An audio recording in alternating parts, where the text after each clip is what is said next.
ये कहानी पाकिस्तान में रह रहे हमजा अरशद के साथ बचपन में घटे एक सच्चे इंसिडेंट पर बेस्ड है।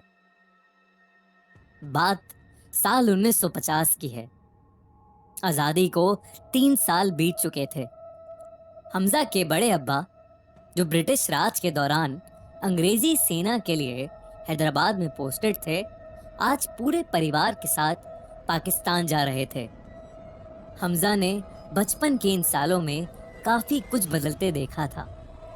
जो लोग एक दूसरे के साथ कंधे से कंधा मिलाकर चलते थे, उनमें से कईयों को देश छोड़कर जाना पड़ा था। हमजा ने नहीं सोचा था कि उसे भी हैदराबाद छोड़कर पाकिस्तान जाना पड़ेगा। वो सबको रुक जाने के लिए मनाना चाहता था, पर हमेशा से डिसिप्लिन में रहा हमजा किसी को कुछ ना कहकर बस अपनी सारी यादें समेटकर नए घर के लिए निकल गया। हमजा इंडिया बॉर्डर से सटे पाकिस्तान के ईस्टर्न एरिया के एक छोटे से गांव में अपने परिवार के साथ रहने आ गया। बड़े अब्बा ने एक ऐसी जगह पर घर बनाया जहां पार्टीशन से पहले हिंदुओं का शमशान घाट था। गांव के लोगों ने उन्हें वहां घर बनाने के लिए काफी बार मना किया, लेकिन वो ठहरे एक पूर्व सैनिक जो किसी अंधविश्वास के चलते डरना नहीं जानते थे। हमेशा शांत रहने वाले हमजा को ये क्या पता था कि ये नया घर उसे बचपन की कुछ अजीब ही यादें दे जाएगा। हमजा को नए घर में कुछ अजीबो गरीब चीजें दिखाई और सुनाई पड़ रही थीं। वो अपने दोस्तों से दूर यहाँ बहुत अकेला महसूस करता, लेकिन खूब हरा भरा इस घर का बगीचा हमजा को बहुत पसंद था और वो शाम को वहां खेलकर खुश हो जाता था। हर रोज की तरह एक शाम वो बगीचे में अकेला खेल रहा था जब अचानक से उसे किसी चीज के चटकने की आवाज आई। उसे ऐसा लगा जैसे उसे किसी की हड्डियों के क्रैक होने की आवाज सुनाई दी। वो थोड़ा घबरा गया, लेकिन फिर से अपने खेल कूद में लग गया। खेलते खेलते अचानक एक झाड़ी से एक खोपड़ी निकलकर हमजा के पैर के पास आके गिरी। हमजा पीछे की तरफ गिर गया और जोर से चीखा। डरा हुआ हमजा किसी तरह उठकर भागते भागते अपने कमरे में आ गया। जब उसने खिड़की से झांक कर बगीचे की तरफ देखा तो वो दंग रह गया। वो खोपड़ी तेजी से गोल गोल घूम रही थी और धीरे धीरे रेंगते हुए एक बड़े से कीकर के पेड़ के पीछे जाके गायब हो गई। उस दिन के बाद से हमजा कभी उस कीकर के पेड़ के पास नहीं जा पाता था और धीरे धीरे उसने बगीचे में जाना ही बंद कर दिया। उसके कुछ दिन तक जब भी अंधेरा होता, हमजा घबराहट के मारे जल्दी से बेड पर जाके लेट जाता। कभी कभी जब लाइट चली जाती थी, तब एक अजीब सी खामोशी में उसे अपने बगीचे से हड्डियों के चटकने की आवाजें आती और वो डर के मारे सो नहीं पाता था। एक चांदनी रात फिर से ऐसा ही कुछ माहौल बना।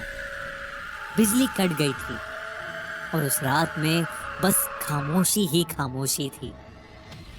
अपने बेड पर सोने की कोशिश कर रहे हमजा को एकदम से लगा कि उसके कमरे के फर्श पर कुछ रेंग रहा है।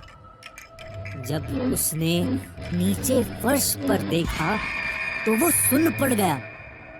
चांदनी रात के उस हल्के से उजाले में उसे दिखा कि एक खोपड़ी रेंग कर उसके पास आ रही है। उस खोपड़ी के ऊपरी दांत दिखाई दे रहे हैं, लेकिन निचला जबड़ा बुरी तरह से टूटा हुआ था। उसकी खोखली आंखें हमजा को घूरे ही जा रही थी। हमजा चीखना चाहता था, लेकिन डर के मारे वो ठंडा पड़ गया था। जैसे जैसे वो खोपड़ी हमजा के पास आ रही थी, उसका सर भारी होता जा रहा था। अचानक से उसे चक्कर आया और वो वहीं बेड पर ही बेहोश हो गया। निडर और डिसिप्लिन्ड रहने वाले इस घर में हमजा किसी से कुछ नहीं कह पा रहा था। उसके साथ कमरे में कई बार ऐसा हुआ, लेकिन उसने कभी भी अपने घर वालों को ये बात नहीं बताई। 1 महीने बाद जब उसके अब्बू को नया कमरा बनवाना था तो उन्होंने उस बगीचे में कीकर के पेड़ के साथ साथ और भी पेड़ कटवा दिए। नए कमरे की नींव रखने के लिए जब जमीन को खोदा गया तो उसके अंदर से कई हड्डियां और खोपड़ियां निकली। उनमें से एक खोपड़ी हूबहू वैसी ही थी जैसी हमजा को दिखाई देती थी।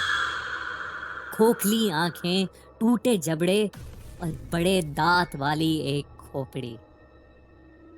ये देखकर हमजा को यकीन हो गया कि उसने जो भी देखा था वो सब सच था। हमजा ने इन एक्सपीरियंसेस का जिक्र कभी किसी से नहीं किया। इन किस्सों को उसने अपने मन में दफना दिया, लेकिन आज तक वो उन भयानक रातों को भुला नहीं पाया है। वो आज भी यही सोचता है कि वो खोपड़ियां जो जमीन के नीचे गड़ी हुई थी वो किसकी होंगी। उसे पार्टीशन में हुए तमाम बेगुनाह लोगों की मौत याद आती है और वो उन सभी परिवार वालों के लिए आज तक दुआ मांगता है।